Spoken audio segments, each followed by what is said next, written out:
আজ আমরা বানাবো হেলদি এবং টেস্টি খাবার মেথি পরোটা। এই মেথি পরোটা বানানোর জন্য প্রথমে মেথি শাককে ভালোভাবে ধুয়ে নিতে হবে। তারপর পেঁয়াজ এবং মেথি শাক চপার মেশিনের মধ্যে দিয়ে ভালো করে ছোট ছোট করে চপ করে নিতে হবে, বা আপনারা হাতেও ছোট ছোট করে কেটে নিতে পারেন। এবার এর সঙ্গে একে একে মেশাবো আদা, জিরে, ধনে বাটা, নুন এবং ব্ল্যাক পেপার। এরপর এর সঙ্গে ভালো করে আটা মিশিয়ে একটু তেল দিয়ে ভালো করে আটাটাকে আমরা মেখে নেব। মেখে নেওয়ার পরে সুন্দর করে রুটির আকারে বেলে তেল অথবা বাটার দিয়ে আমরা পরোটাটা ভালোভাবে ভেজে নেব।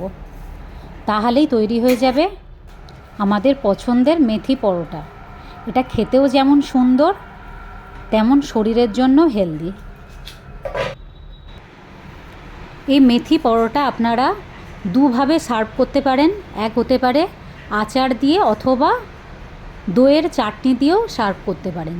দুটোই খেতে অসাধারণ হয়। এবার এই দইয়ের চাটনি বানানোর জন্য একটা বাটিতে করে কিছুটা দই নিয়ে নেব। এবার এই দইয়ের সঙ্গে মিশিয়ে দেবো বিট নুন এবং ব্ল্যাক পেপার। দিলেই তৈরি হয়ে যাবে দইয়ের চাটনি। এবার আপনারা দইয়ের চাটনি অথবা আচার দিয়ে পরিবেশন করুন মেথি পরোটা। খেতে কেমন হলো জানাতে ভুলবেন না কিন্তু।